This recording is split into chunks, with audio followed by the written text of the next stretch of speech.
টাইমে বাবা এমন সময়তে বাবা আমার আবু বকর সিদ্দিকের মা যখন বাবা একটা গিলাস পানি দুধ সন্তানের মুখে দিতে যাচ্ছে, আমার নবীর পাগল নবীর আশিক আবু বকর বলছে, মা গো আমার মুখে দুগ্ধ দেওয়ার আগে একটা বার বলো আমার নবীজি কেমন আছে গো মা।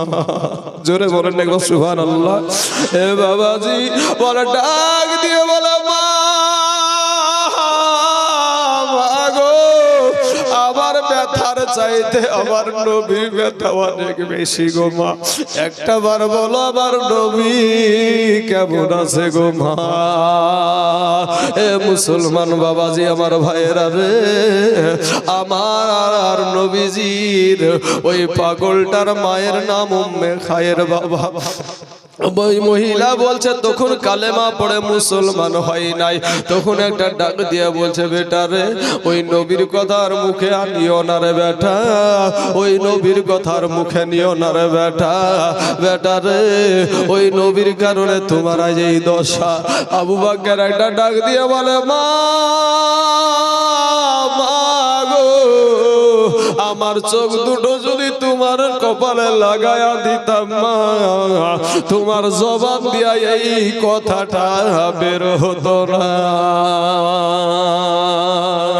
এবার মা জননী বাবা সন্তানকে ধরে ধরে মানুষের চোখের আড়াল করে আমার নূর নবী আপনার নবীর কাছে সর্বপ্রথম হাজির করলেন। বলে, ইয়া রাসূলুল্লাহ, ইয়া হাবিবাল্লাহ, নবী গো আপনি কেমন আছেন গো নবী, আপনি কেমন আছেন? এ বাবাজি নিজের জীবনের তোয়াক্কা করে না, নিজের জানের তোয়াক্কা করে না। ও মুসলমান ভাই, ওরে আমার যুবক ভাইয়েরা, নওজোয়ানেরা, তরুণেরা গো, এত সে আবু বকর থেকে আবু বকর সিদ্দিক কেন হলো বাবা?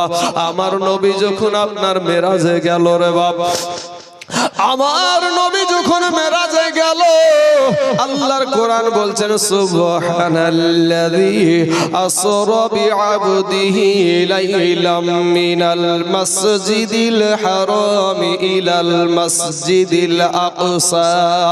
আমার নবী আপনার নবী বাবা আল্লাহর সাথে দিদারে গিয়েছিল, আপনারা শুনেছেন বাবা।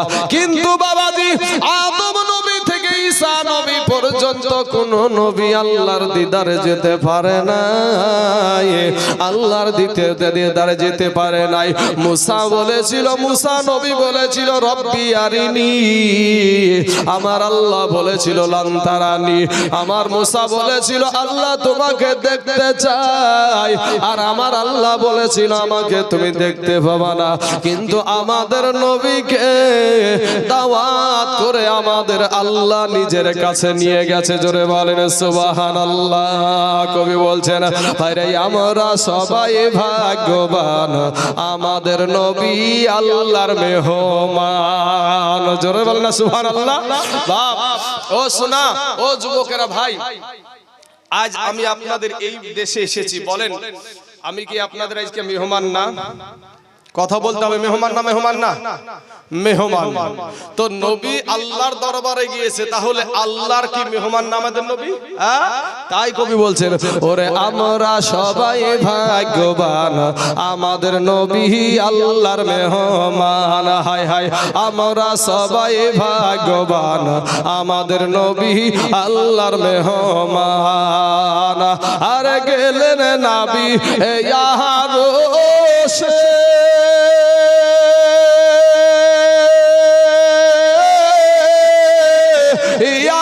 বলে নবী প্রকাশে,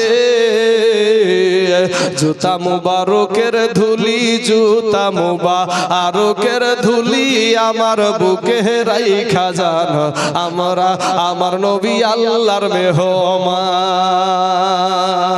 আমাদের জুতা বাবাজি সামান্য মসজিদে কেউ নিয়ে উঠতে পারে কি? কিন্তু নবীজির জুতা আল্লাহর আরশে গিয়ে, আরশে গিয়ে জুতা খুলছে নবী। বলে আরশ বলছে, নবী গো ইয়া রাসূলুল্লাহ আপনি জুতা খুলবেন না, আপনার জুতার ধুলি যদি পাই আমি আরো ধন্য হয়ে যাব। জোরে বলেন সুবহানাল্লাহ। সেই নবীকে নিয়ে বাবাজি আমাদের দেশে টানা হাজরা চলে না, চলে না গো? কাদা ছোড়া চলে না? এই যে বাবাজি আমরা দুই আঙ্গুলে চুমুন দিয়ে নবীর নাম শুনলেই চোখে ভুলাচ্ছি, এটা অনেকেই করে না। কিন্তু আসলে কি এটা হাদিসে নাই, কোরআনে নাই বাবাজি? অবশ্যই আছে। তাফসিরে জালালাইন শরীফে বাবাজি সল্লুর ব্যাখ্যা করতে গিয়ে এই আমলটা নবী যার জীবনী হচ্ছে, যেই সাহাবীর জীবনী হচ্ছে হযরত আবু বকর সিদ্দিক, এই আমলটা প্রথম করেছিল। আমার নবী বলেছিল এই আমলটা যদি আমার উম্মতেরা করে তাহলে আমি নবী তাদেরকে নিয়ে জান্নাতে যাব। জোরে বলেন সুবহানাল্লাহ। এখন আপনারা যারা এরা করছেন বাবাজি, তাদেরকে শাফায়াত করে আমার নবীজি জান্নাতে নিয়ে যাবে। জোরে বলেন সুবহানাল্লাহ। ওরে আমরা সবাই ভাগ্যবান, আমাদের নবী আল্লাহর মেহমান। হায় হায় আমরা সবাই ভাগ্যবান, আমাদের নবী আল্লাহর মেহমান। ওরা গেলেন নবী আরশে, ইয়া রাসূল বলে নবী প্রকাশে, জুতা মুবারকের ধুলি, জুতা মুবারকের ধুলি আমার বুকে রাইখা যান, আমাদের নবী আল্লাহর মেহমান, আমাদের নবী আল্লাহর মেহমান। ভাই ভাই আমরা সবাই ভাগ্যবান, আমাদের নবী আল্লাহর মেহমান। এই আল্লাহ বলে বন্ধু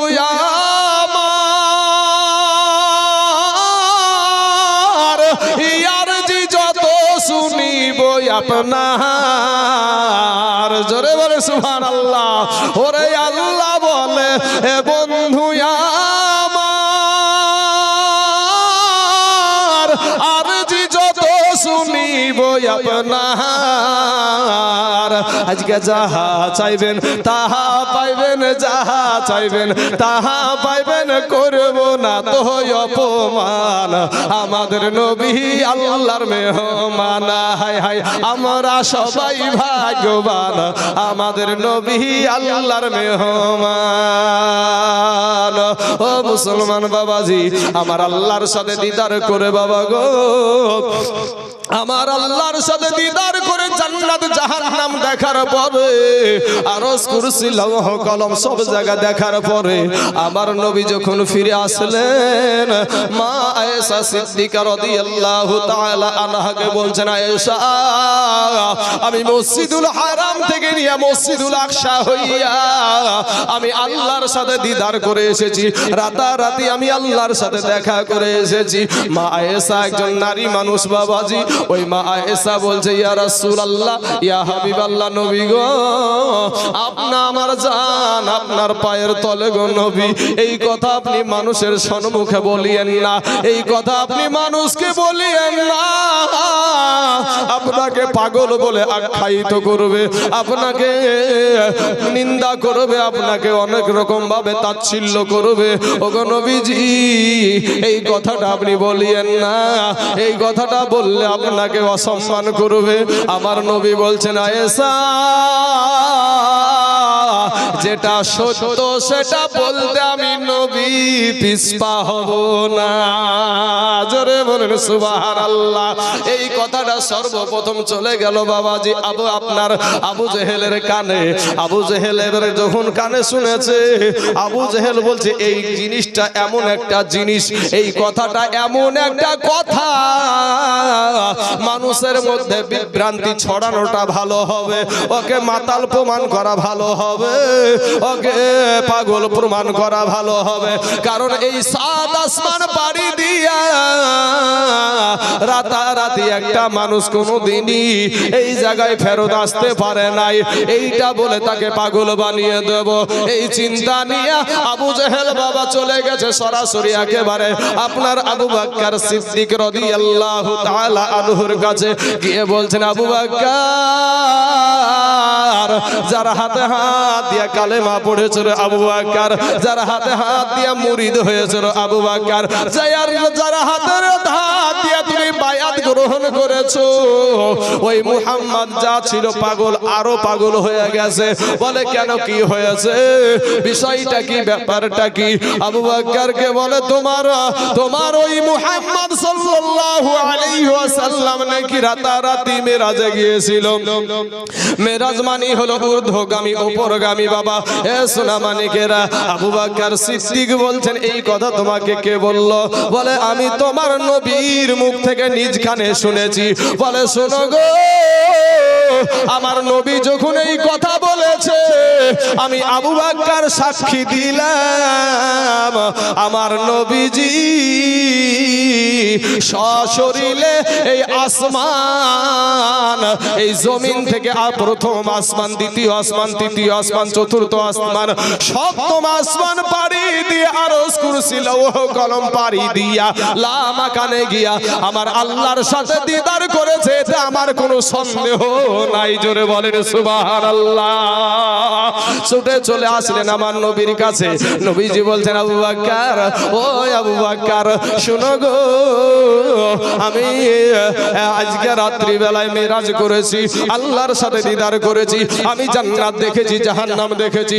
আবু বকর বলে ইয়া রাসূলুল্লাহ, ইয়া হাবিবাল্লাহ, নবী গো, আমি আপনার সাহাবী, আমাকে বলা লাগবে না, আমি আগেই বিশ্বাস করে ফেলেছি। জোরে বলেন সুবহানাল্লাহ।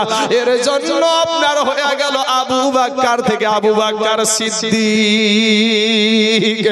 এ মুসলমান বাবাজি, ওগো আমার মুসলমান ভাইয়েরা, ওগো আমার আব্বা জানেরা, যেদিন শুনেছিল নবীজির মুখে, যেদিন শুনলো যে ধনীদের চাইতে গরিবেরা 500 বছর আগে জান্নাতে যাবে, আবু বকর 10টা ধনীর ভিতরে বাবা একটা ধনী মানুষ ছিল, জীবনে যা ছিল সব গরিবদের মাঝে বিলায়া দিয়েছিল। জোরে বলেন সুবহানাল্লাহ। আমার নবীর মুহাব্বত করনে ওয়ালা আবু বকর, আরে আবু বকর, এই আবু বকরের বাবাজি শোনা, আমার নবীর উপরে যখন টর্চারিং বেড়ে গেল, এত টর্চারিং, এত অত্যাচার, আমার নবী যখন নামাজে দাঁড়াতেন গো বাবা, আমার নবীজিকে যখন নামাজে দাঁড়াতেন, কাফের বেদিনেরা এসে উটের ভুঁড়ি নিয়ে এসে বাবা মাথায় চাপায়া দিত। আমার নবীজি গলাতে বাবা ফাঁস দিয়ে এই বাবু দুই দিক থেকে টানতে আরম্ভ করে দিত। নবীজির জিহ্বা আর ওখানে বেরিয়ে যেত রে বাবা। আমার নবীজির মা ছিল না, বাবা ছিল না, কেউ দেখার ছিল না বাবা। সুরা মানিক রে, আবু বকর এই জায়গাগুলো যে আপনার কাফেরদেরকে সরায়া দিত। আবু বকরকে একদিন আমার নবী ডাক দিয়ে বলে, আবু বকর গো, কাফেরদের অত্যাচার বাড়িয়ে যাচ্ছে, শোনো গো আবু বকর, হয়তো তোমার ঘরে আমি রাত্রি বেলায় একদিন যাব, আর আমাকে হিজরত করে মক্কা ছেড়ে মদিনায় চলে যেতে হবে, আর আমার হিজরতের সঙ্গী হবা তুমি আবু বকর। নবীজির কথা তো বাবা একটাও মিথ্যা হবে না। আমার কথা মিথ্যা হতে পারে, আপনার কথা মিথ্যা হতে পারে বাবা, কিন্তু নবীর কথা তো মিথ্যা হবে না। একদিন যাই, 2 দিন যাই, 6 মাস পার হয়ে গেল বাবা গো। একদিন হঠাৎ জিবরাইল এসে আমার নবীকে ডাকে দেয়। আমার নবীকে বলে, ইয়া রাসূলুল্লাহ, ইয়া হাবিবাল্লাহ, নবী গো, আপনাকে এই রাতের বেলাতে মক্কা ছেড়ে মদিনা চলে যেতে হবে গো নবী। এবার বাবাজি, আমার নবীজি মায়ের জন্মভূমি, বাবার জন্মভূমি ছেড়ে চলে যাবে মদিনাতে। বাবারে, জিবরাইল এক মুষ্টি বালি আমার নবীর হাতে দিয়ে বললেন, যে এইটাতে কোরআনের আয়াত পড়ে ফু দিয়ে আপনি ঘরের ভিতরে ছিটায়া দেন। এ বাবাজি, ওই জিবরাইলকে ডাক দিয়ে বলছেন, জিবরাইল, মালি ছিটাবো ঘরের ভিতরে, বাইরে কেমন করে যাবে? বলে ছিটানোটা আপনার কাজ, আর সবার চোখে চোখে পৌঁছিয়ে দেওয়াটা আমি জিবরাইলের কাজ। জোরে বলেন সুবহানাল্লাহ। এক মুষ্টি বালি নিয়ে বাবা আপনার মা কোরআনের আয়াত পড়ে আপনার ফু দিয়ে ঘরের ভিতরে ছিটায়া দিয়েছে। চতুর্দিকে বাবা আমার রহমাতাল লিল আমার নবী, যেই নবী কিয়ামতের দিন বাবা সব নবীরা বলবে নাফসি নাফসি, আর আমাদের নবী বলবে ইয়া উম্মতি ইয়া উম্মতি, আমার উম্মতের কি হবে? ও মুসলমান যুবক, আদম নবীর কাছে মানুষ যাবে, নিস্তার পাবে না, ওখানে জায়গা হবে না, একটাই বলবে ইহার জন্য আমি না। মুসা নবীর কাছে মানুষ যাবে, বলবে ইহার জন্য আমি না। ওই মানুষগুলা গিয়ে কি বলবে? বলবে ওগো মুসা নবী, আল্লাহর কাছে একটু ফরিয়াদ করেন গো, এই কষ্ট আর সহ্য করতে পারছি না। কিয়ামতের দিন শুধু কান্নার আওয়াজ রে বাবা, কান্নার আওয়াজ। মেজাজ থাকবে না, রাগ থাকবে না। আজকে রক্তের বাহাদুরি আছে, মেজাজ দেখাচ্ছ রে বাবা, কিন্তু যেদিন আজরাইল আসবে সেদিন তোমার মেজাজ ঠান্ডা করে দিবে।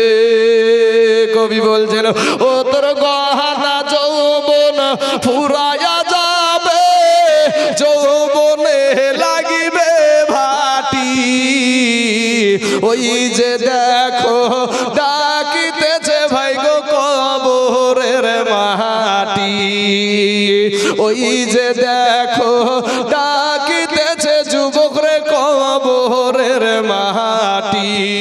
বাইরে সন্ধ্যার আগে যেদিন এই ডুবিবে বেলা, এক মুহূর্তে শেষ হইবে তোমার রঙেরই মেলা। ঠিক না? ঠিক আছে চাচা? ওরে সন্ধ্যার আগে যেদিন এ ডুবিবে বেলা, এক মুহূর্তে শেষ হইবে তোমার রঙেরই মেলা। তুমি কারে মারো এ জোরে ধমক, কার মাথায় ভাঙিবা লাঠি, ভাইরে কারে মারো জোরে ধমক, কার মাথায় ভাঙিবা লাঠি, ওই যে দেখো ডাকিতেছে ভাইরে কবরের মাটি। ওরে ঘুইরা মর তুমি এই মায়ারি পিছে, এত আশা ভালোবাসা সবই যে মিছে। কোনদিন জানি আইসা পড়ে আজরাইলের হাতের চিঠি বাবা, কোনদিন জানি আইসা পড়ে আজরাইলের হাতের চিঠি, ওই যে দেখো ডাকিতেছে আব্বা গো কবরের মায়াটি। খবর পেয়ে আসবে আত্মীয় স্বজন, চতুর্পাশে বসে তারা করিবে কন্দন, মনের মতো সাজায়া দিবে কি সুন্দর পরিপাটি, ওই যে দেখো ডাকিতেছে বাপ গো কবরের মাটি, ওই যে দেখো ডাকিতেছে ভাইরে কবরের মাটি। বালির ঘাট চিনেন আপনারা? বাসন ঢালছিল ভাই, শুধু ওখানে কি বুড়িয়া মানুষ গেলে ছিল বোধহয় বাসে নাকি? সব রকমের মানুষ ছিল, শিশু ছিল। অত দূরে যেতে হবে না, বালির ঘাট এখান থেকে একটু ইসলামপুর দলিতে বাজার পার হয়ে যেতে হবে নাকি, অত দূরে যায় না। আপনাদের গরুস্থান ময়দানে বলেন 5 বছর 4 বছর 3 বছর এই বয়সের ছেলে আপনাদের গরুস্থান ময়দানে আছে না নাই? হ্যাঁ, আমাদের মতন যুবক, এই তরুণ যুবক যারা বসে আছে, অনেক ভাই দাঁড়িয়ে আছে, তো তাদের মতন যুবক ছেলে আপনাদের গরুস্থান ময়দানে আছে না নাই? আপনাদের মতন সাদা দাড়িওয়ালা যাদের চুল পেকে গেছে, ও ভাই যুবক, তুমি যৌবনের বাহাদুরি দেখাও। এই সাদা দাড়িওয়ালা মানুষকে জিজ্ঞেস করবা, দাদা গো আপনার যৌবনের হালাত কি? আপনার যৌবনের হালাত কি? তাহলে বুঝতে পারবা তোমার যৌবনের কত দূর দৌড় আছে।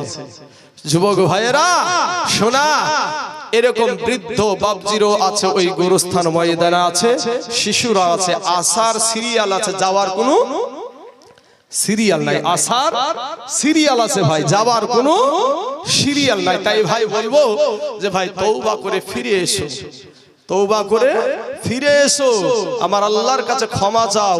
আমার আল্লাহ দয়ালু, আমার মা বাবার চাইতে কোটি কোটি কোটি গুণে আমার আল্লাহর দয়া বেশি।